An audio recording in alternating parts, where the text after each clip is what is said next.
வணக்கம் அன்பர்களே. எல்லோரும் அன்பர்கள் அனைவரும் நலமுடன் இருக்க எல்லாம் வல்ல இறைவனை பிரார்த்திக்கின்றேன். இன்று ஒரு தகவல், ஜோதிட தகவல். அதாவது ஒரு ஜாதகத்திலே லக்னத்திற்கு 7ஆம் இடம் என்பது கணவன் ஸ்தானம், மனைவி ஸ்தானம், அதாவது களத்திர ஸ்தானம் என அழைக்கப்படுகின்றது.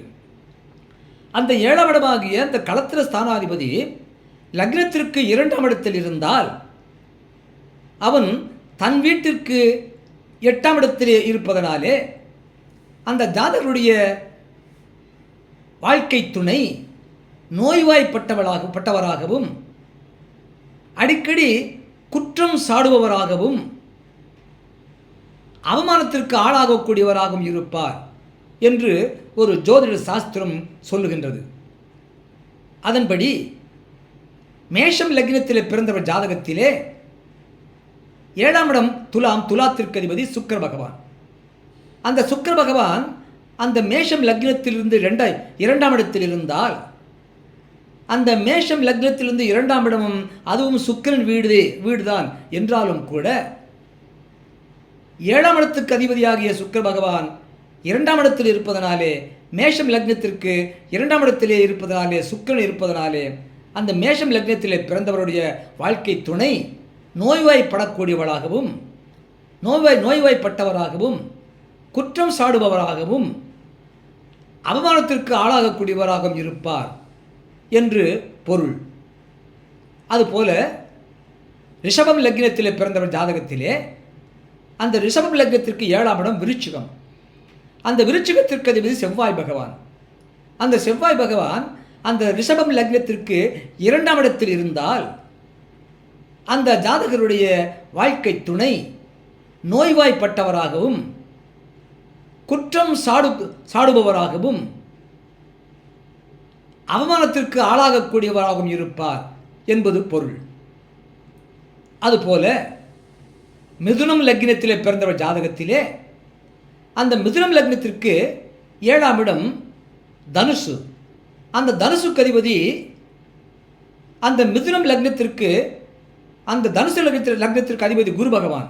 அந்த குரு பகவான் அந்த மிதுனம் லக்னத்திற்கு 2ஆம் இடத்திலே இருந்தால் அந்த 2ஆம் இடத்திலே அந்த 7க்குடையவன் உச்சபலம் பெறுகின்றார் என்றாலும் கூட 7க்குடையவன் தன் வீட்டிலிருந்து 8ஆம் இடத்தில் இருக்கின்றார் என்பதனாலே அந்த மிதுனம் லக்னத்திலே பிறந்தவர் ஜாதகத்திலே 2ஆம் இடத்திலே 7க்குடைய குரு பகவான் இருந்தால் அந்த ஜாதகருடைய வாழ்க்கை துணை நோய்வாய்ப்பட்டவராகவும் குற்றம் சாடுபவராகவும் அவமானத்திற்கு ஆளாகக்கூடியவராகவும் இருப்பார் என்பது பொருள்.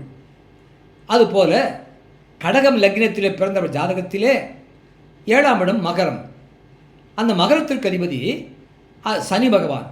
அந்த சனி பகவான் அந்த கடகம் லக்னத்திற்கு 2ஆம் இடத்தில் இருந்தால் மகரம் லக்னத்திற்கு 2ஆம் இடத்திலே கடகம் லக்னத்திற்கு 2ஆம் இடத்திலே சனி பகவான் இருந்தால் அந்த ஜாதகருடைய வாழ்க்கை துணை நோய்வாய்ப்பட்டவராகவும் குற்றம் சாடக்கூடியவராகவும் அவமானத்திற்கு ஆளாகக்கூடியவராகவும் இருப்பார் என்பது பொருள். அதுபோல சிம்மம் லக்னத்திலே பிறந்தவர் ஜாதகத்திலே 7ஆம் இடம் கும்பம். அந்த கும்பத்திற்கு அதிபதி சனி பகவான். அந்த சனி பகவான் அந்த சிம்மம் லக்னத்திற்கு 2ஆம் இடத்திலே இருந்தால் சிம்மம் லக்னத்திலே பிறந்தவர் ஜாதகத்திலே 2ஆம் இடத்திலே சனி பகவான் இருந்தால் அந்த ஜாதகருடைய வாழ்க்கை துணை நோய்வாய்ப்பட்டவராகவும் குற்றம் சாடக்கூடியவராகவும் அவமானத்திற்கு ஆளாகக்கூடியவராகவும் இருப்பார் என்பது பொருள். அதுபோல கன்னி லக்னத்திலே பிறந்தவர் ஜாதகத்திலே அந்த கன்னி லக்னத்திற்கு 7ஆம் இடம் மீனம். அந்த மீனத்திற்கு அதிபதி குரு பகவான். அந்த குரு பகவான் அந்த கன்னி லக்னத்திலிருந்து 2ஆம் இடத்தில் இருந்தால் கன்னி லக்னத்திலே பிறந்தவர் ஜாதகத்திலே 2ஆம் இடத்திலே குரு பகவான் இருந்தால் அந்த ஜாதகருடைய வாழ்க்கை துணை நோய்வாய்ப்பட்டவராகவும் குற்றம் சாடக்கூடியவராகவும் அவமானத்திற்கு ஆளாகக்கூடியவராகவும் இருப்பார் என்பது பொருள்.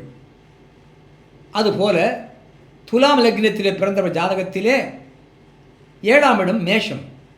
அந்த மேஷத்திற்கு அதிபதி செவ்வாய் பகவான். அந்த செவ்வாய் பகவான் அந்த துலாம் லக்னத்திற்கு 2ஆம் இடத்தில் இருப்பதனாலே அந்த 2ஆம் இடத்திற்கு அதிபதியும் செவ்வாய் பகவானே என்றாலும் கூட அவர் லக்னத்திற்கு 7 இருந்து அந்த 7ஆம் இடத்திலிருந்து தன் சொந்த வீட்டிலிருந்து 8ஆம் இடத்திலே இருப்பதனாலே அது சொந்த வீடுதான் என்பதனாலே பிற ஜாதகருக்கு 7 லக்னத்திற்கு 2ஆம் இடத்தில் இருப்பதனாலே நோய்வாய்ப்பட்டவராக வாழ்க்கை துணை நோய்வாய்ப்பட்டவராகவும் குற்றம் சாடுபவராகவும் அவமானத்திற்கு ஆளாகக்கூடியவராக இருப்பார் என்ற விதி இந்த துலாம் லக்னக்காரர்களுக்கு செல்லாது. அதுபோல விருச்சிகம் லக்னத்திலே பிறந்த ஜாதகத்திலே அந்த விருச்சிகம் லக்னத்திற்கு 7ஆம் இடம் சுக்கிரன். அந்த சுக்கிரன் அந்த விருச்சிகம் லக்னத்திற்கு 2ஆம் இடத்தில் இருந்தால், விருச்சிகம் லக்னத்திலே பிறந்த ஜாதகத்திலே 2ஆம் இடத்திலே சுக்கிரன் இருந்தால் அந்த ஜாதகருடைய வாழ்க்கை துணை நோய்வாய்ப்பட்டவராகவும் குற்றம் சாடக்கூடியவராகவும் குற்றம் சாடுபவராகவும் மற்றும் அவமானத்திற்கு ஆளாகக்கூடியவராகவும் இருப்பார் என்பது பொருள். அதுபோல தனுசு லக்னத்திலே பிறந்தவர் ஜாதகத்திலே அந்த தனுசு லக்னத்திற்கு 7ஆம் இடத்திற்கு மிதுனத்திற்கு அதிபதி புத பகவான். அந்த புத பகவான் அந்த தனுசு லக்னத்திலிருந்து 2ஆம் இடத்தில் இருந்தால், தனுசு லக்னத்தில் பிறந்தவர் ஜாதகத்திலே லக்னத்திற்கு 2ஆம் இடத்திலே புத பகவான் இருந்தால் அந்த ஜாதகருடைய வாழ்க்கை துணை நோய்வாய்ப்பட்டவராகவும் குற்றம் சாடக்கூடியவராகவும் குற்றம் சாடுபவராகவும் அவமானத்திற்கு ஆளாகக்கூடியவராகவும் இருப்பார் என்பது பொருள். அதுபோல மகரம் லக்னத்திலே பிறந்தவர் ஜாதகத்திலே 7ஆம் இடம் கடகத்திற்கு அதிபதி சந்திர பகவான். அந்த சந்திர பகவான் அந்த மகரம் லக்னத்திற்கு 2ஆம் இடத்திலே கும்பத்தில் இருந்தால், அதாவது மகரம் லக்னத்திலே பிறந்தவர் ஜாதகத்திலே அவருக்கு கும்ப ராசியில் பிறந்திருந்தார், மகரம் லக்னத்திலும் கும்ப ராசியிலும் பிறந்திருந்தால் அந்த மகரம் லக்னத்திற்கு 7ஆம் இடத்திற்கு அதிபதி 2ஆம் இடத்தில் இருக்கின்றார் என்பதனாலே அவர் வாழ்க்கை துணை நோய்வாய்ப்பட்டவராகவும் குற்றம் சாடுபவராகவும் அவமானத்திற்கு ஆளாகக்கூடியவராகவும் இருப்பார் என்பது பொருள். அதுபோல கும்பம் லக்னத்திலே பிறந்தவர் ஜாதகத்திலே 7ஆம் இடம் சிம்மம், சிம்மத்திற்கு அதிபதி சூரிய பகவான். அந்த சூரிய பகவான் அந்த கும்பம் லக்னத்திற்கு 2ஆம் இடத்திலே மீனத்திலே இருந்தால், அதாவது கும்பம் லக்னத்திலே பங்குனி மாதத்திலே ஒருவர் பிறந்திருந்தால் 7 சூரிய பகவான் 2ஆம் இடத்தில் இருப்பதனாலே அந்த ஜாதகருடைய வாழ்க்கை துணை நோய்வாய்ப்பட்டவராகவும் குற்றம் சாடுபவராகவும் அவமானத்திற்கு ஆளாகக்கூடியவராகவும் இருப்பார் என்பது பொருள். அதுபோல மீனம் லக்னத்திலே பிறந்தவர் ஜாதகத்திலே அந்த மீனம் லக்னத்திற்கு 7ஆம் இடத்திற்கு அதிபதி புத பகவான், கன்னிக்கு அதிபதி புத பகவான். அந்த புத பகவான் அந்த மீனம் லக்னத்திற்கு 2ஆம் இடத்தில் இருந்தால் அந்த 7ஆம் இடத்திற்கு அதிபதி லக்னத்திற்கு 2ஆம் இடத்திலே இருப்பதனாலே மீனம் லக்னத்திற்கு 2ஆம் இடத்திலே புத பகவான் இருந்தால் அந்த ஜாதகருடைய வாழ்க்கை துணை நோய்வாய்ப்பட்டவராகவும் குற்றம் சாடுபவராகவும் அவமானத்திற்கு ஆளாகக்கூடியவராகவும் இருப்பார் என்பது பொருள். இவ்வாறாக ஒரு ஜாதகத்திலே லக்னத்திற்கு 7ஆம் இடத்துக்கு அதிபதி லக்னத்திலிருந்து 2ஆம் இடத்தில் இருந்தால் எந்தெந்த ஜாதகருக்கு எது 7ஆம் இடம், அந்த 7ஆம் இடத்துக்கு அதிபதி யார், அவர் லக்னத்திற்கு 2ஆம் இடத்தில் இருந்தால் அந்த ஜாதகருடைய வாழ்க்கை துணை நோய்வாய்ப்பட்டவராகவும் குற்றம் சாடுபவராகவும் அவமானத்திற்கு ஆளாகக்கூடியவரும் இருப்பார் என்ற ஜோதிட ரீதியான தகவலை சொல்ல கேட்டீர்கள். ஓம் ஆதித்யாயச்ச சோமாய மங்களாய புதாயச்ச குரு சுக்ர சனிப்பேச்ச ராகவே கேதவே மகம். எல்லோரும் எல்லா நலமும் வளமும் பெற்று எப்போதும் இன்புற்று வாழ வாழ்த்தும் உங்கள் இனிய அன்பன் லிங்கா நட்டா என்ற சிகா நட்டா. வாழ்க வளமுடன், வாழ்க வளமுடன், வாழ்க வளமுடன்.